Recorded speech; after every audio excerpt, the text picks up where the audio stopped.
కేటీఆర్ కు ఒక మాట చెప్తున్నా, మంచిగా చీర కట్టుకో, ఎందుకంటే సినిమా వాళ్ళు నీకు బాగా దోస్తులు ఉన్నారు. మంచిగా సోకులు తయారుగా బస్ స్టాండ్ కు రా, బస్ ఎక్కు, చింతమడకకో సిరిసిల్లకో పోతా అని అడుగు. కండక్టర్ పైసలు అడిగితే మా 6 గ్యారెంటీలు అమలు కానట్టే. సిల్లి గవ్వ అడగకుండా చీర కట్టుకున్నందుకు నిన్ను తీసుకెళ్లి సిరిసిల్లలు ఇడిచిపెడితే మా 6 గ్యారెంటీలు అమలు అయినట్టే. మామ పోతే అల్లుడు శనిలాక పాపాల భైరవ్ లాక మిమ్మల్ని పట్టి పీడిస్తున్నారు. ఏనుగలను తినేటోడు పోయిండంటే పోతా పోతా అల్లుడిని పీనుగలను తినేటోడిని తీసుకొచ్చి మీకు పెట్టిపోయిండు. అరుంధతి సినిమాలో ఎట్లయితే బొమ్మాలి పట్టి పీడించిండో ఈ సిద్దిపేటలో ఉండే యువకులను, వ్యాపారస్తులను, ప్రజల్ని పట్టి పీడించిన బ్రహ్మ రాక్షసు నుంచి మీకు విముక్తి కలిగించడానికి ఇవాళ ఈ సిద్దిపేట గడ్డ మీదకి వచ్చిన దేవుడు గుడిలో ఉండాలి, రాముడు గుడిలో ఉండాలి, భక్తి మన గుండెల్లో ఉండాలి. పోలేరమ్మ, మైసమ్మ, కోసమ్మ, ఎల్లమ్మకు ఆ తాతల ముత్తాతల నుంచి కోడి కోసినాం, కళ్ళు కోసినాం, మాకా మీరు భక్తి గురించి చెప్పేది. ఇవాళ గుజరాత్ అదాని అంబానీలకు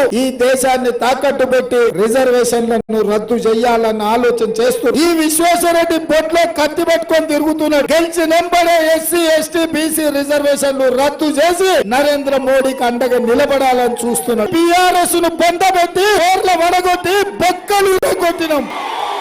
ఎట్లాగూ సీకట్ల మాట్లాడుకుంటారు కదా, ఎట్లాంటోడో ఒక్కసారి కేసీఆర్ అడుగు చెప్తాడు. బీజేపీ అంటే భారతీయ జనతా పార్టీ కాదు, ఇది బ్రిటిష్ జనతా పార్టీ. బ్రిటిష్ వాళ్ళ లాగానే ఇవాళ మన మధ్యలో పంచాయతీలు పెట్టి మన రిజర్వేషన్లు రద్దు చేయాలని చూస్తున్నారు. లగ్గం తర్వాత అక్షింతలు ఇస్తారు. మీరు అయోధ్యలో రాముల వారి పూజ ప్రతిష్ఠ ఎన్నడు చేసిండ్రు, గ్రామాలకు ఎన్నడు అక్షింతలు పంపించారు. రేషన్ బియ్యం తీసుకొచ్చి ఇక్కడనే స్థానికంగా పసుపు కలిపి ఇవే అయోధ్య నుంచి వచ్చిన అక్షింతలని పచ్చి అబద్ధాలు చెప్పి రాముడిని మోసం చేసిన వాళ్ళు మీరు. ఎరగడు ఇక్కడనే జన్వాడలో 1000 కోట్ల ఫామ్ హౌస్ కట్టుకున్నాడు. తండ్రేమో గజ్వల్లో 1000 ఎకరాల ఫామ్ హౌస్ కట్టుకున్నాడు. తెలంగాణ తల్లిని అడ్డం పెట్టుకొని దోసుకున్నాడు ఒకడైతే, రాముడిని అడ్డం పెట్టుకొని దేశాన్ని కొల్లగొట్టి అదాని అంబానీలకు లక్షల కోట్లు తాకట్టు పెట్టినోడు ఇంకొకడు. అల్లాడొకడు ఉన్నాడు, దూలం లాక పెరిగిండు. హరీష్ రావు దూలం లాక పెరిగిండు కానీ దూడకున్న బుద్ధి కూడా లేదు. రైతు రుణమాఫీ ఎప్పుడు చేస్తావు, ఎట్లా చేస్తావు అంటున్నాడు. నువ్వు 2014లో చెప్పి 5 ఏళ్ళు అయినా ఇయ్యాలి, తునకలు ఇచ్చినావు, మిత్తికే సరిపోలే. 2018లో మళ్ళా చెప్తే 5 ఏళ్ళు అయింది, ఇప్పటికి పూర్తి కాదు, ఇంకా 9,000 బకాయి పెట్టినావు. నీలాకేమన్నా సన్నాసోని అనుకుంటున్నావా, మీ మామలాక సోయలేను అనుకుంటున్నావా? బీఆర్ఎస్ చచ్చిన పాము కొన ఊపిరితో ఉంది. దాన్ని ఏంటంటే మీరు మన ఎన్నికల్లో తోక మీద నడుము మీద కొట్టిండ్రు, పడగ మీద కొట్టలేదు. ఈ ఎన్నికల్లో ఒక్క దెబ్బ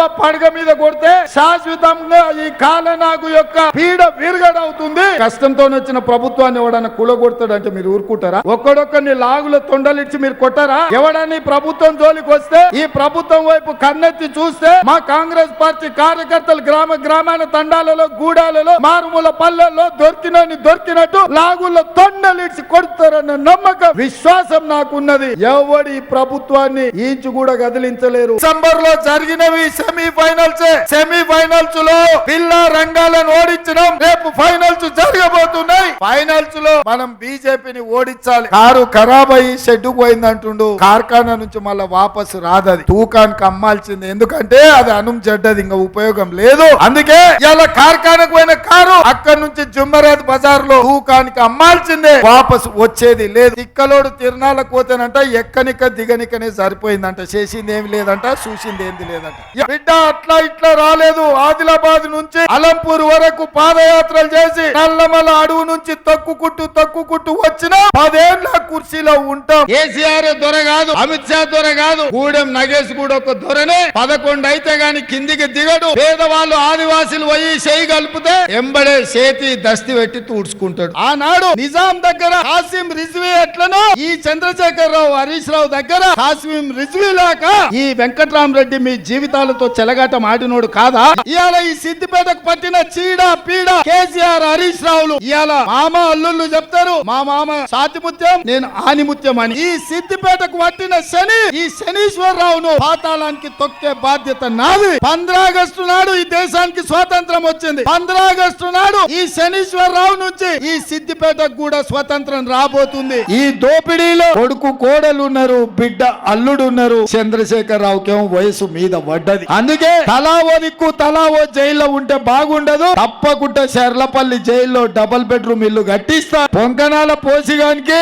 3 ఎట్లుంటేనంట 36 దొడ్లున్నాయని చెప్పిండంట. మా వాళ్ళ దెబ్బకు చంద్రశేఖర్ రావు నడుము ఇరిగి బోర్ల బొక్కలు వాడి బొక్కలు ఇరిగి బోర్ల పడ్డాడు. బీజేపీ గాడిద గుడ్డిచ్చింది.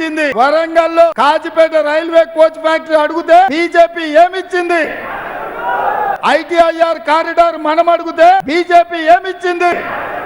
మనం గిరిజన యూనివర్సిటీ అడిగితే బీజేపీ ఏమిచ్చింది? 10 సంవత్సరాలు పనిచేసిన చంద్రశేఖర్ రావు గారు అధికారం కోల్పోవడం, వారి యొక్క ఆరోగ్యం దెబ్బతినడం, కూతురు జైలుకు వెళ్లడం వల్ల ఒక మానసిక ఒత్తిడికి గురవుతున్నారు. వారు మానసిక ఒత్తిడిలో రకరకాలుగా వారు మాట్లాడుతున్నారు. నేను Modi and KCR, who is a tougher opponent here?